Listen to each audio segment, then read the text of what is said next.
السلام علیکم ورحمۃ اللہ وبرکاتہ۔ بسم اللہ الرحمن الرحیم۔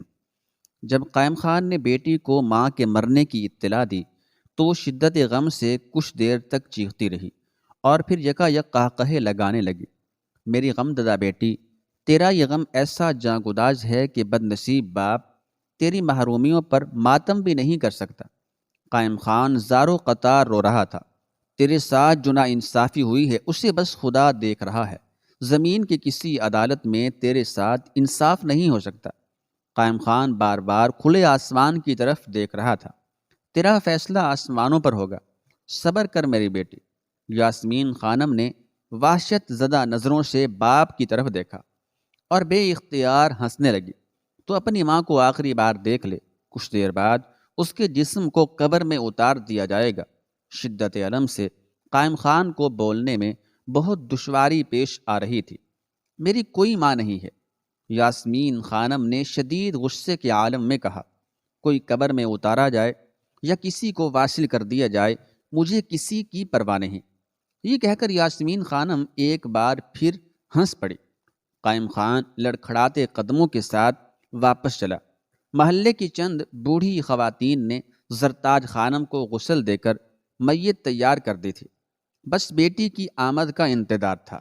قائم خان نے واپس آ کر اہل محلہ کو بتایا کہ رنج و الم کی زیادتی نے یاسمین کو بے حال کر دیا ہے، اس لیے وہ ماں کے جنازے میں شریک نہیں ہو سکے گی۔ مجبوراً زرتاج کو سپرد خاک کر دیا گیا۔ قائم خان کچھ دیر تک بیوی کی قبر پر بیٹھا آنسو بہاتا رہا۔ اچانک اسے یاسمین خانم کی وحشتوں کا خیال آیا تو وہ بمشکل اٹھا اور اس طرح تغرل کے مسمار شدہ محل کی طرف بڑھنے لگا جیسے وہ اپنے جسم کو کسی بھاری بوجھ کی طرح گھسیٹ رہا ہو۔ بیٹی، تمہاری ماں کو قبر میں اتار دیا گیا ہے۔ قائم خان اس طرح بول رہا تھا جیسے کوئی لاغر و نحیف مریض گفتگو کر رہا ہو۔ یاسمین خانم نے چونک کر باپ کی طرف دیکھا اور ہذیانی انداز میں چیخنے لگی۔ یہ کیسا عذاب ہے جو رکنے کا نام ہی نہیں لیتا؟ میرے خواب کہاں گئے؟ میں کیسی ملکہ ہند ہوں کہ ایک خدمتگار بھی میرے نزدیک نہیں؟ اور یہ کون بے ادب ہیں جو میرے خوابوں کے محل پر تیشہ زنی کر رہے ہیں؟ یاسمین خانم باپ کے سینے سے لپٹ کر رونے لگی۔ بابا جان، میرے خواب کہاں گئے؟ یہ کس کے دستے جفاکار نے مجھ سے میری ایک ایک خوشی چھین لی؟ وہ کون ہے؟ کوئی تو مجھے بتائے کہ میرے خواب کہاں گئے؟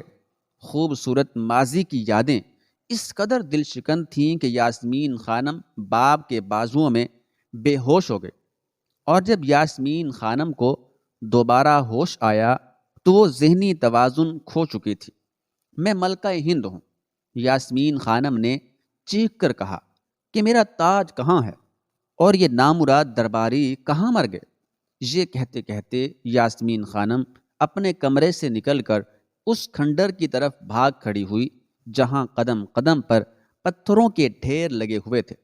قائم خان بے قرار ہو کر اپنی بیٹی کو روکنے کے لیے بڑھا، مگر چند قدم کا فاصلہ طے کرتے ہی وہ لڑکھڑا کر زمین پر گر پڑا۔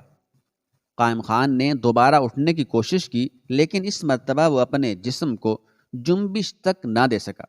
اس کا پورا بدن شدید فالج کی لپیٹ میں آ چکا تھا، بس ایک سر محفوظ رہ گیا تھا۔ قائم خان اپنے جسم کو حرکت دیے بغیر دیکھ سکتا تھا اور صورتحال کو سمجھ بھی سکتا تھا اور اپنے دل کی بات روانی کے ساتھ بیان بھی کر سکتا تھا، مگر اٹھ کر کسی دوسری جگہ جا نہیں سکتا تھا۔ وہ زمین پر پڑے پڑے لوگوں کو مدد کے لیے پکارتا رہا، لیکن تغرل کے کھنڈر میں اس کی فریاد سننے والا کوئی نہیں تھا۔ اور پھر تاریک رات سر پر آ گئی۔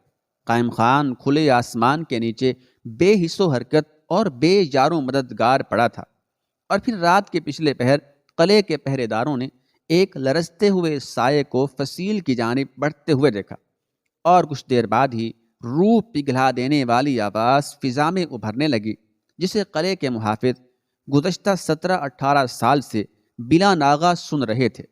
اے عربوں کے خدا، اے ترکوں کے خدا، اے ایرانیوں کے خدا، مجھ بت پرست کے ساتھ بھی انصاف کر۔ گردش روز و شب نے بہت کچھ بدل ڈالا تھا۔ نرسنگا نے ٹھاکر کرشن راؤ کا سر کاٹ کر اسے اس کے عبرت ناک انجام تک پہنچایا، اور پھر خود نرسنگا بھی تختہ دار پر لٹک گیا۔ ملک مقدر نے امیر تغرل کی بے گورو کفن لاش کو دریا میں بہا دیا۔ زرتاج خانم لاوارثوں کی طرح دفن کر دی گئی۔ یاسمین خانم ذہنی توازن کھو بیٹھی، اور قائم خان اس طرح مفلوج ہو کر رہ گیا کہ راستہ چلنے والے ترس کھا کر اس کے منہ میں غذا کے کچھ نوالے اور پانی کے چند قطرے ڈال دیا کرتے تھے۔ ان 17-18 سالوں میں چشم فلک نے بڑے بڑے انقلابات دیکھے تھے، مگر سعدیہ خانم کا انداز فغاں ابھی تک نہیں بدلا تھا، بلکہ روز بروز اس کی فریاد کی لے تیز تر ہوتی جا رہی تھی۔ وہ طوفانی بارش ہو یا خون کو جما دینے والی سرد ہوائیں، موسم کی کوئی یورش بھی سعدیہ خانم کو قصر سفید تک آنے سے نہیں روک سکتی تھی۔ اگرچہ صدمات کی یلغار نے اسے بہت زیادہ بوڑھا بنا دیا تھا، لیکن وہ آج بھی پہلے دن کی طرح قلعے کی فصیل کے نیچے آخر شب کے سناٹوں میں مصروف فغاں رہتی تھی۔ محل کے محافظ ایک طویل عرصے سے پاگل عورت کی چیخیں سن رہے تھے۔ بالآخر ایک دن قصر شاہی کے ایک نگہبان نے سلطان غیاث الدین بلبن کو سعدیہ خانم کے بارے میں بتاتے ہوئے کہا، حضور والا، اب اس مجنون عورت کی چیخیں آہیں ہم سے برداشت نہیں ہوتی۔ بلبن بہت غور سے محافظ کی بیان کردہ تفصیلات سنتا رہا۔ اس سے پہلے بھی قصر سفید کے کسی نگہبان نے غیاث الدین بلبن کو سعدیہ خانم کی وحشیانہ حرکتوں کے متعلق بتایا تھا، مگر سیاسی ہنگامہ آرائیوں کے سبب والی ہند کے ذہن سے یہ غیر معمولی واقعہ فراموش ہو گیا تھا۔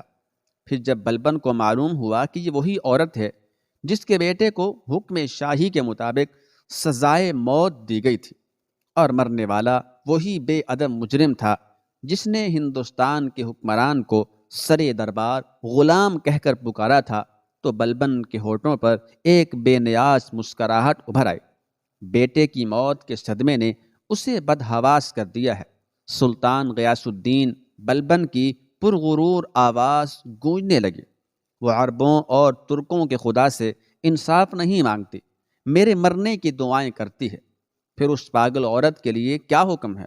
محافظ نے ادب سے سر خم کرتے ہوئے کہا، جہاں ہمارے تاج و تخت کے سائے میں لاکھوں ہوش مند پناہ لیے ہوئے ہیں، وہاں ایک دیوانی عورت کو بھی قصر سفید کی دیوار کے نیچے پڑا رہنے دو۔ اس کے کچھ دن بعد ہی غیاث الدین بلبن کا بڑا لڑکا شہزادہ محمد سلطان باپ سے ملاقات کرنے کے لیے ملتان سے دہلی آیا۔ بلبن نے نہایت والہانہ انداز میں اپنے لائق اور سعادت مند بیٹے کو سینے سے لگایا، اور پھر شہزادی کی روشن پیشانی پر بے مثال محبت سے لبریز ایک طویل بوسہ دیا۔ شاہ والا کا اقبال بلند ہو، اور تاجدار ہند کے تمام بدخواہ تغرل کی طرح پیوند خاک ہو جائیں۔ شہزادہ محمد سلطان نے لکھنوتی کی بغاوت کو کامیابی کے ساتھ فرق کرنے پر غیاث الدین بلبن کو مبارکباد پیش کی۔ بلبن نے جوش محبت میں ایک بار پھر شہزادی کو گلے سے لگا لیا، اور جب دونوں باپ بیٹے خلوت میں ملے تو شہزادہ سلطان محمد نے بلبن کی خدمت میں انتہائی قیمتی تحائف اور کچھ نوادرات پیش کیے۔ بلبن اپنے بڑے بیٹے کی ادب و تعظیم سے بہت زیادہ متاثر ہوا۔ وہ پہلے ہی شہزادہ محمد سلطان سے حد درجے محبت کرتا تھا، مگر جب اس کا چھوٹا بیٹا بغرا خان نالائق ثابت ہوا تو اس محبت میں فطری طور پر مزید اضافہ ہو گیا۔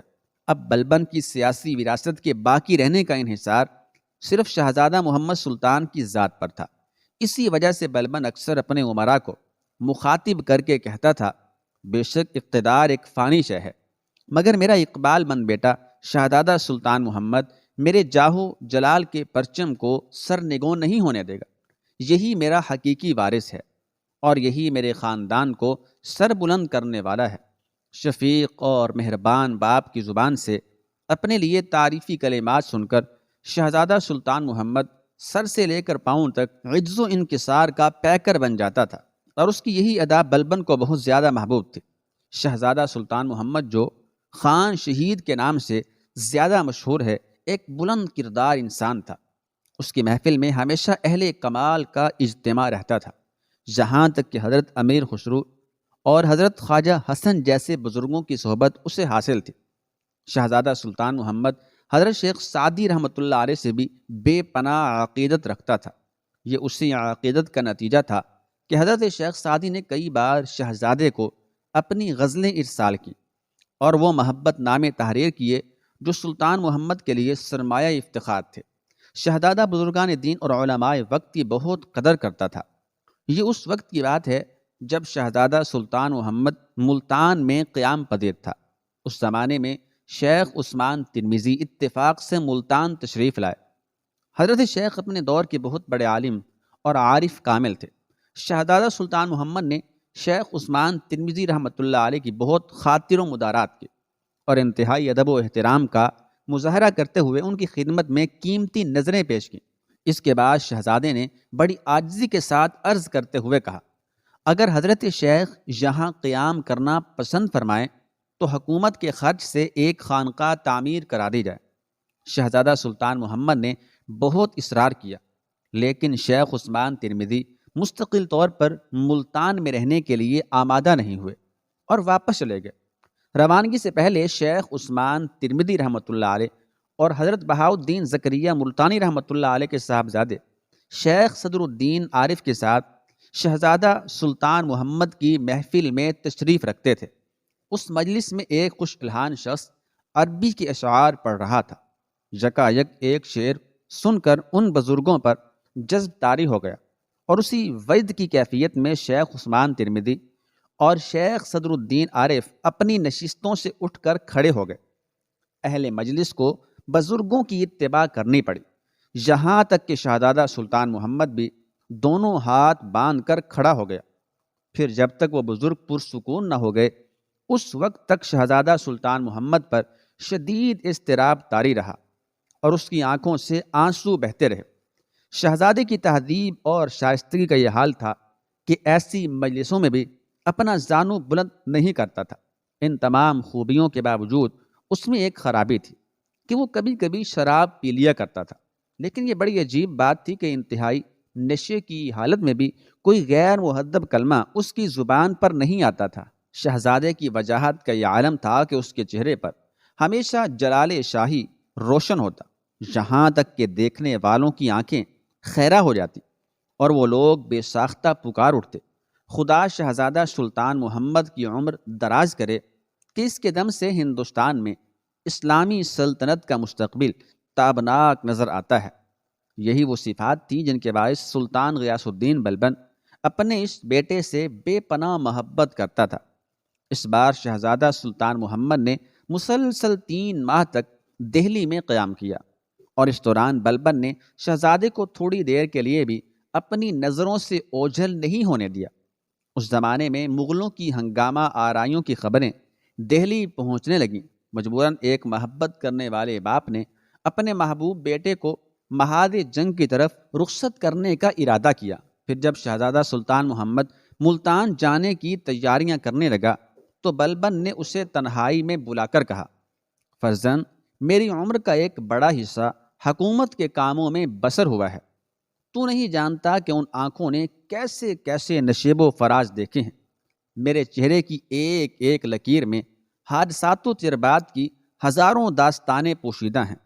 آج میں چاہتا ہوں کہ تجھ پر مملکت کے سارے اسرار و رموز آشکار کر دوں تاکہ تیرے پاؤں راستے کے کانٹوں سے محفوظ رہیں اور کوئی بھاری پتھر تیری راہ کی رکاوٹ نہ بنے۔ فرزند، میری باتیں بہت غور سے سن۔ یہ کہہ کر سلطان غیاث الدین بلبن نے اپنی نصیحتوں کا آغاز کیا۔ تم اپنی ذاتی عظمت اور حکومت کی شان کو پوری توجہ کے ساتھ برقرار رکھنا، اپنی نفسانی خواہشوں کی تکمیل کے لیے اقتدار کی قوتوں کو کبھی کام میں نہ لانا۔ شاہی خزانے دراصل عطیہ خداوندی ہیں، انہیں ہمیشہ مخلوق خدا کی بھلائی کے لیے صرف کرنا۔ اسلام کے دشمنوں کو کبھی سر ابھارنے کی مہلت نہ دینا تاکہ وہ ہمیشہ ذلیل و خوار رہیں۔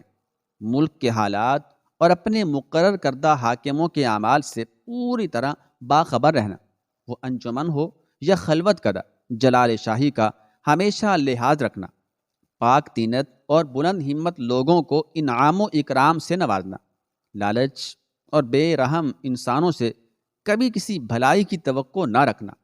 اگر کسی دشمن کو سیاست کے نام میں گرفتار کرنا ہو تو نرمی اور عاقبت اندیشی کو پیش نظر رکھنا، شرفاء کو اذیت ناک سزا دینے میں جلد بازی سے ہرگز کام نہ لینا کہ ایسے لوگوں کی بے عزتی کا زخم آسانی سے نہیں بھرتا اور پھر اس کی تلافی مشکل ہو جاتی ہے۔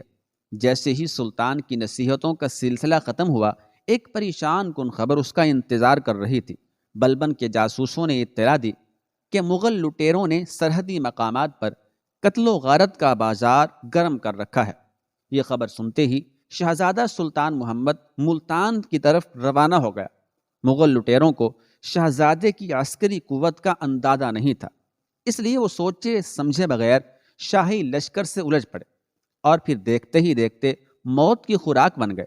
باقی جو بچے وہ بمشکل تمام فرار ہونے میں کامیاب ہو سکے۔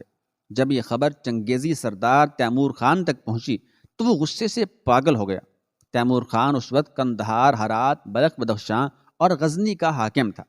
اس نے سرے دربار اپنی تلوار بے نیام کی اور قسم کھا کر کہا، اس وقت تک مجھ پر دنیا کی ہر نعمت و آسائش حرام ہے جب تک میں مسلمانوں سے اپنے ہم قوموں کے خون کا بدلہ نہیں لے لیتا۔ اس کے بعد چنگیزی سردار تیمور خان 20,000 مغلوں کا لشکر لے کر لاہور اور دیپال پور کے درمیانی علاقے کی طرف بڑھا۔ اس مقام پر مغلوں سے مزاحمت کرنے والا کوئی نہ تھا۔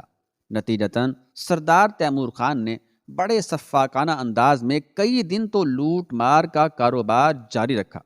بستیوں کی بستیاں ویران کر دی گئیں اور گھر کے گھر جلا دیے گئے۔ اس وحشیانہ یورش میں کہیں کہیں مقامی باشندوں کے خون سے زمین بھی سرخ ہو گئی۔ سردار تیمور خان نے اس قتل و غارت گری کو اپنی آئندہ فتوحات کے لیے نیک فال سمجھا اور کامرانی کے نشے میں جھومتا ہوا ملتان کی طرف بڑھا۔ اس دوران شہزادہ سلطان محمد کو مغلوں کے ظلم و تشدد کی خبریں برابر موصول ہو رہی تھیں اور اس کے جانثار سپاہی بیرونی لٹیروں سے نبرد آزما ہونے کے لیے سخت بے قرار نظر آ رہے تھے۔ تمام فوجی بار بار اپنے امیر کے چہرے کی طرف دیکھتے تھے کہ کب اس کے ہونٹوں کو جنبش ہو اور وہ اپنے دشمن سے انتقام لینے کے لیے عقابوں کی طرح جھپٹ پڑے، مگر شہزادہ سلطان محمد نے انتہائی ضبط و عقل سے، ضبط و تحمل سے کام لیا اور اپنے جانبازوں کو صبر کی تلقین کرتا رہا۔ ابھی مغلوں کو کچھ اور علاقے پامال کرنے دو، ہم ان سے اپنے پسندیدہ محاذ پر الجھیں گے تاکہ حملہ آوروں کے لیے شکست اور فرار کے سوا کوئی تیسرا راستہ باقی نہ رہے۔ تمام سپاہیوں نے اپنے امیر کا حکم سن کر گردنیں خم کر دیں، مگر ان کے اعصاب میں بڑا تناؤ تھا اور چہرے جوشی جذبات سے سلگ رہے تھے۔ پھر جب چنگیزی سردار تیمور خان کا لشکر ملتان کی حدود میں داخل ہو گیا تو شہزادہ سلطان محمد نے اپنی صفوں کی درستگی کا آغاز کر دیا۔ لشکر کا 1/4 حصہ رات بھر پہرا دیتا رہا اور باقی سپاہی آرام کرتے رہے۔ خود شہزادہ سلطان محمد نے بھی شب بیداری کی حالت میں وہ وقت گزارا۔ پھر صبح صادق سے کچھ دیر پہلے اس نے اپنے ایک ایک لشکری کو ہوشیار کر دیا۔ اس کے بعد شہزادے نے نماز فجر ادا کی اور اپنے فوجیوں سے مختصر خطاب کرتے ہوئے کہا، تم میں سے ہر شخص کو یہ بات جان لینی چاہیے کہ مغل اپنے مزاج کے اعتبار سے وحشی اور درندے ہیں، اس لیے اس مارکے میں تم لوگ بھی اپنے وحشیانہ جذبوں کے ساتھ جنگ کرو گے۔ تہذیب اور شائستگی محفلوں کی رونق ہوتی ہے اور وحشت و دیوانگی میدان کارزار کی زینت بڑھاتی ہے۔ تم بھی اپنے خدا کی نصرت و تائید کے بھروسے پر آگے بڑھو اور مغلوں کی درندگی کا اس طرح جواب دو کہ ان کے سروں سے دہشت و جنون کے آثار تک مٹ جائیں۔ اس مختصر سی تقریر کے بعد شہزادہ سلطان محمد نے اپنے لشکر کو آگے بڑھنے کا حکم دیا۔ سورج نکلنے سے پہلے شاہی فوجیں حرکت میں آ گئیں۔ شہزادے کا جنگی منصوبہ یہ تھا کہ وہ دریا کے کنارے دوپہر کے وقت حملہ آور مغلوں کا مقابلہ کرے۔ جب سردار تیمور خان نے دریا کے دوسرے کنارے پر مسلمان لشکر کو متحرک دیکھا تو اس کے سینے میں آتش انتقام بھڑک اٹھی اور وہ نتائج کی پرواہ کیے بغیر اپنی فوج کے ساتھ دریا عبور کر گیا۔ شہزادہ سلطان محمد اسی لمحے کا منتظر تھا۔ جب تیمور خان کی فوجیں میدانی علاقے میں داخل ہو گئیں تو شہزادے نے اپنے لشکر کو یلغار کا حکم دیا۔ اپنے امیر کے اشارے پر جاں فروشی کی رسم ادا کرنے کے لیے مسلمان سپاہی مغل قزاقوں کے ہجوم پر ٹوٹ پڑے۔ شہزادہ سلطان محمد کی جنگی حکمت عملی کا یہ حصہ بہت اہم تھا کہ شاہی سپاہیوں کا ایک مخصوص دستہ مغل سرداروں کے پیچھے لگا دیا گیا تھا۔ ان سپاہیوں کی ایک ہی ذمہ داری تھی کہ اپنی جان پر کھیل کر مغل سرداروں کو قتل کر دیں۔ بالآخر شہزادے کا یہ منصوبہ کامیابی سے ہمکنار ہوا اور کئی نامور مغل سردار تہہ طے کر دیے گئے۔ یہ ایک نفسیاتی دباؤ تھا جس کے زیر اثر مغل سپاہیوں کی ہمتیں جواب دینے لگیں، یہاں تک کہ ظہر کی نماز سے پہلے ہی تیمور خان کے فوجی میدان جنگ چھوڑ کر جانے لگے۔ یہ ایک بڑی فتح تھی جو شہزادہ سلطان محمد کو بہت آسانی سے حاصل ہو گئی تھی، مگر جنگ کے اس نازک موڑ پر شاہی لشکر کے سپاہیوں نے بڑی عاقبت نا اندیشی سے کام لیا اور جوش جہاد میں تیمور خان کے مفرور سپاہیوں کا تعاقب کرنے لگے۔ اس جذباتی مظاہرے میں مسلمان فوجیوں نے یہ بھی نہیں دیکھا کہ سردار تیمور خان کے لشکر نے میدان جنگ سے بھاگتے وقت کون کون سے زاویے اختیار کیے تھے۔ پھر اس اندھے تعاقب نے اتنی شدت اختیار کی کہ شہزادے کے گرد محافظ سپاہیوں کا ایک مختصر سا دستہ باقی رہ گیا۔ شہزادہ سلطان محمد بھی اپنی اس فتح سے بہت زیادہ مسرور اور مطمئن نظر آ رہا تھا۔ جب میدان خالی نظر آنے لگا اور مغل لٹیروں کی پرچھائیاں تک غائب ہو گئیں تو شہزادے نے دریا کے کنارے وضو کیا اور اپنے 5 ساتھیوں کے ہمراہ نماز ظہر میں مشغول ہو گیا۔ یہی وہ سیاہ ترین لمحہ تھا جس نے تاریخ کا ایک روشن باب بجھا دیا۔ میدان جنگ سے فرار ہونے میں مغل سپاہیوں کا ایک دستہ بائیں جانب کٹ کر ادھر کہیں روپوش ہو گیا تھا جو شہزادہ سلطان محمد کے پڑاؤ کے قریب تھا۔ پھر جیسے ہی مغل وحشیوں نے شہزادہ سلطان محمد اور دوسرے مسلمان سپاہیوں کو عبادت میں مصروف دیکھا تو وہ مغل کمین گاہ سے باہر نکلے اور شہزادے کے ان چند آدمیوں پر ٹوٹ پڑے جو نماز سے فارغ ہو کر ابھی سنبھلنے بھی نہیں پائے تھے۔ مغلوں کا یہ حملہ اس قدر غیر متوقع تھا کہ چند لمحوں کے لیے شہزادہ سلطان محمد اور اس کے سپاہی بدحواس ہو گئے، مگر قوت ایمانی اور فطری شجاعت نے ان کو استقامت بخشی اور وہ قلت تعداد کے باوجود اپنے دشمن سے الجھ پڑے۔ فولاد سے فولاد ٹکرایا اور فضا میں چنگاریاں سی بکھر گئیں۔ کچھ دیر بعد ہی مغل لٹیرے سخت پریشان نظر آنے لگے۔ مسلمانوں کا مختصر سا لشکر سیلاب کے ایک ریلے کی مانند آگے بڑھا اور سینکڑوں مغلوں کو دریائے فنا کی جانب بہا کر لے گیا۔ شہزادہ سلطان محمد کی بلند حوصلگی نے ایک بار پھر مغلوں کو شکست سے قریب تر کر دیا تھا۔ میدان جنگ سے ان کے قدم اکھڑنے لگے تھے، لیکن اچانک ایک مغل سپاہی کا زہر میں بچھا ہوا تیر کمان سے چھوٹا اور شہزادہ سلطان محمد کی گردن میں پیوست ہو گیا۔ بظاہر ہاری ہوئی جنگ دفعتاً ایک بڑی فتح میں تبدیل ہو چکی تھی۔ سلطان غیاث الدین بلبن کا محبوب بیٹا شہزادہ سلطان محمد یعنی خان شہید فرش خاک پر تڑپ رہا تھا۔ تمام جانثار شہزادے کی زندگی بچانے کے لیے اس کے گرد سمٹ آئے، مگر بلبن کے جانشین کی سانسیں شمار کی جا چکی تھیں۔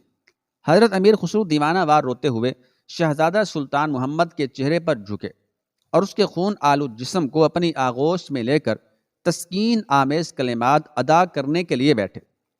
یہ ایک عارضی سانحہ ہو اور اس سے شہزادے کی زندگی کو کوئی ضرر نہیں پہنچے گا، مگر شہزادے کی آنکھیں دھندلی ہوتی جا رہی تھیں اور سماعتوں کے دروازے بند ہو چکے تھے۔